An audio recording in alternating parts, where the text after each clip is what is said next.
سوچتا ہوں کہ میں تھوک تھوک کر جہنم کو بجھا دوں۔ اس کی کیا اس پر تفسیر کی ضرورت ہے؟ چھٹا عقیدہ کہے کہ ان کا عقیدہ ابلیس اور فرعون کے بارے میں یہ ہے، صوفیہ یہ عقیدہ رکھتے ہیں، بہت غور سے سنیے، صوفیہ یہ عقیدہ رکھتے ہیں کہ ابلیس بندوں میں سب سے کامل اور مخلوق میں توحید کے اعتبار سے سب سے افضل تھا۔ سن رہے ہیں آپ کہاں سے کہاں نکالتے ہیں دلیل؟ کہ اس نے آدم کو سجدہ نہیں کیا، اللہ کے سوا کسی کو سجدہ کیا ہی نہیں ابلیس نے، تو لعنت اللہ علیہ کے رحمت اللہ علیہ بولے اس کو۔ ہاں کہا ابلیس سب سے توحید میں سب سے افضل، اس لیے کہ اس نے اللہ کے علاوہ کسی کو سجدہ نہیں کیا، اور اللہ تبارک و تعالیٰ نے اس کے سارے گناہوں کو بخش دیا اور جنت میں داخل کر دیا۔ ان میں بڑے بڑے صوفیہ کہتے ہیں کہ میں سب سے زیادہ متاثر ابلیس اور فرعون سے ہوں۔ آگے کہہ رہے ہیں کہ اسی طریقے سے فرعون ان کے نزدیک موحدین میں افضل ترین لوگوں میں شامل ہے۔ ہاں اس نے کہا، اس لیے کہ اس نے کیا کہا تھا؟ انا ربکم الاعلی، میں تمہارا رب اعلیٰ ہوں۔ چنانچہ اس نے حقیقت کو پہچان لیا کہ ہر چیز میں اللہ ہے، میرے اندر بھی ہے، میں سب سے بڑا ہوں، اس لیے میں رب اعلیٰ ہوں۔ یہ صوفیوں کی کتاب میں لکھا ہوا ہے۔ اب جب فرعون کو ابلیس کو حق بول رہا ہو تو حضرت آدم سے لے کے محمد صلی اللہ علیہ وسلم تک انبیاء کہاں بیٹھے؟ بلا وجہ کی بحث کی ان لوگوں نے۔ حضرت موسیٰ علیہ السلام نے مناظرہ کیا، جھگڑا کیا، اس سے اختلاف کیا، بلا وجہ کیا، قرآن کی ساری باتیں لپیٹ کے رکھ دی ان واقعات نے۔ کہا اس لیے کہ اس نے حق کا حقیقت کو جان لیا تھا۔ کیوں؟ لأن کل موجود هو اللہ، اس لیے کہ ہر موجود اللہ ہے، اور فرعون نے ان کے عقیدے کے ان کے گمان کے مطابق یہی عقیدہ رکھا تھا، اس لیے وہ جنت میں داخل ہوا۔ یہی ابن عربی تائی اور ان کے متبعین کا عقیدہ ہے۔ ہاں ان کے یہاں انبیاء نہیں، ابلیس اور فرعون نمونہ ہیں، اسوہ ہیں۔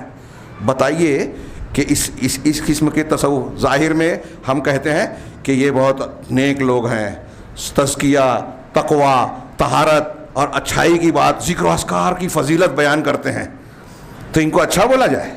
یہ ہے قائد ان کی خباثت ہے، اور یہ بہت ہلکی باتیں بہت اختصار سے پیش کر رہا ہوں۔ چوتھا، صوفیہ کے یہاں عبادت، یہ آخری ساتواں کہہ رہے ہیں کہ صوفیہ یہ عقیدہ رکھتے ہیں کہ نماز، روزہ، حج، زکوٰۃ یہ سب عوام کی عبادتیں ہیں، عوام اور جاہلوں کی۔ ہاں رہے وہ خود تو وہ خاص لوگ ہیں، خواص ہیں، اور ان میں بھی خاصۃ الخاصہ، خواص میں بھی اخص لوگ ہیں، ولذالک اسی وجہ سے ان کی مخصوص عبادت ہے۔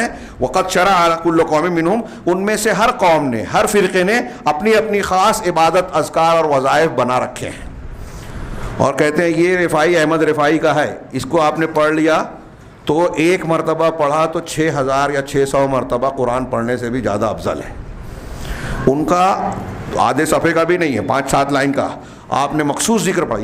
یہ بتایا میں نے ابھی ایک درس میں، ہمارا جو پیغام قرآن کا خصائص رسول کی کتاب کے حوالے سے میں نے حوالوں سے بیان کیا، ایک مرتبہ وہ درود بھی ذکر کیا، وہ پڑھ لیا تو 600 مرتبہ قرآن پڑھنے سے بہتر، جنت پکی، کچھ بھی کر لو۔ احمد رفاعی گارنٹی لے رہے ہیں، یہاں شیخ عبد القادر جیلانی نے گارنٹی لی ہے، انڈیا پاکستان میں ایسا بیان کیا جاتا ہے۔ ابھی وہ جاہل نے کہا نا 70 مرتبہ اللہ نے کہا عبد القادر جیلانی تم کو اور تمہارے ماننے والوں کو بخش دے، اب کچھ بھی کرو، شرک کرو، بدعت کرو، بیٹ کھاؤ، شراب بیچو، جوا کھیلو، حرام کھاؤ، کچھ بھی کرو، جنت پکی۔ اسی لیے اتنے بڑی بڑی رقم دیتے ہیں ان لوگوں کو تحفے تحائف میں حرام کی، لاکھوں روپیہ، اور اسی کی دکان چل رہی ہے، بڑا خراب معاملہ ہے۔ تو کہا کہ اسی لیے انہوں نے اپنی خاص شریعتیں مقرر کر رکھی ہے، جیسے مخصوص حیاتوں میں مخصوص ذکر، قرآن حدیث، نماز روزہ نہیں پڑھیں گے بھی بدعتی ذکر کریں گے، اور ایسے بہت ساری بدعتی ذکر اور دعائیں صوفیوں کی بنائی ہوئی ہمارے یہاں چل رہی ہے، مسجدوں میں لگی ہوئی ہے، جھوٹے قصے بیان کیے جا رہے ہیں ان کے، اور یہ جہالت چل رہی ہے۔ رد کریں تو ارے اختلافی مسئلہ، تو انہوں نے شریعت کے مقابلے میں یہ کیا ہے، لوگ سنت سے ہٹ جائیں، رسول کے طریقے سے ہٹ کے ان کی چیزوں کو قبول کریں جس میں کہیں شرک ہے، کہیں بدعت ہے۔ کہا اسی طریقے سے خلوت اور مخصوص کھانا، مخصوص لباس، ہاں، اور خاص حلقات انہوں نے اختیار کر رکھے ہیں۔ ہاں، اور جب عبادات اسلام میں نفس کے تزکیے اور سماج کی اصلاح کے لیے ہوتی ہے تو فإن العبادۃ فی التصوف، تو تصوف میں عبادات کا جو ہدف ہے وہ اللہ تبارک و تعالیٰ سے براہ راست دین کو، حقائق کو لینا ہے اور اس میں فنا ہونا ہے، رسول اللہ صلی اللہ علیہ وسلم سے رسول اللہ صلی اللہ علیہ وسلم سے غیب کے ذریعے مدد حاصل کرنا ہے۔ یہاں تک کہ صوفی صوفی اس درجے تک پہنچ جائے، اللہ سے اور رسول سے حاصل کر کے اس درجے تک پہنچ جائے کہ صوفی جب کہے کہ کن ہو جا تو وہ ہو جائے۔ کفار مکہ سے بڑا شرک ہے، یہ بھی واقعات کی شکل میں نے بیان کی ہے کہ اس درجے کو پہنچ جاتے ہیں، یہاں تک کہا کہ ارے حضرت عیسیٰ علیہ السلام تو یہ کہتے تھے کہ اللہ کے حکم سے اٹھ جا قم بإذن اللہ، میں کہتا ہوں میرے حکم سے اٹھ جا۔ دو الگ الگ واقعات میں نے بیان کیے، شیخ جو ہے کیلانی صاحب نے اس کو نقل کیا ان کی کتابوں سے، وہ بیان کرتے ہیں کہ ایک مرغی کھا کے ہڈیاں پھینکی تھی، کہا قم بإذن اللہ، مرغی کھڑی ہوئی اور بھاگ کر چلی گئی۔ ایک قوال کی قبر پہ کہا میرے حکم سے اٹھ جا، تو وہ قوالی گاتا ہوا قبر سے باہر آیا۔ یہ مذاق بنا دیا شریعت کو، عقیدے کو، جس سے دہل جاتے تھے صحابہ کرام۔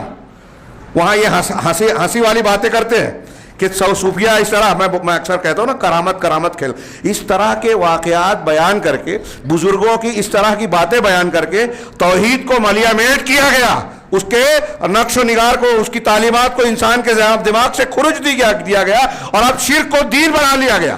یہ میں بنیادی جو میں نے تمہید لے کر چلا کہ شرک اور توحید کی اتنی بنیادی تعلیم ہونے کے باوجود کیا وجہ ہے کہ عالم اسلام کا کوئی خطہ سعودی عرب کے علاوہ خالی نہیں ہے جہاں شرک کے مراکز اڈے آباد نہ ہوں۔ ہر جگہ شرک، اور ان کی تعریف و توصیف ملے گی۔ ہاں، اب یہ اہل باطل اتنے خطرناک ہیں، ہمارے اہل حق اس پر تنقید کریں گے، اور قبر پرستی ہو، شرک ہو، اس پر خاموش رہیں گے۔ سعودی عرب کی کوئی غلطی نظر آ جائے، انفرادی غلطی پوری قوم پہ تھوپے، اب کیا کہو گے؟ اب غلط کہیں گے؟ جیسے آپ کے شرک کو شرک کہہ رہے ہیں، ان کے غلط کو صحیح کیسے کہہ سکتے ہیں؟ ہمارے یہاں معیار شخصیات اور حکومتیں نہیں ہیں، قرآن و حدیث ہے، جس کو کھرچ کر آپ نکال دینا چاہتے ہیں۔ یہ ایک عالمی سازش کے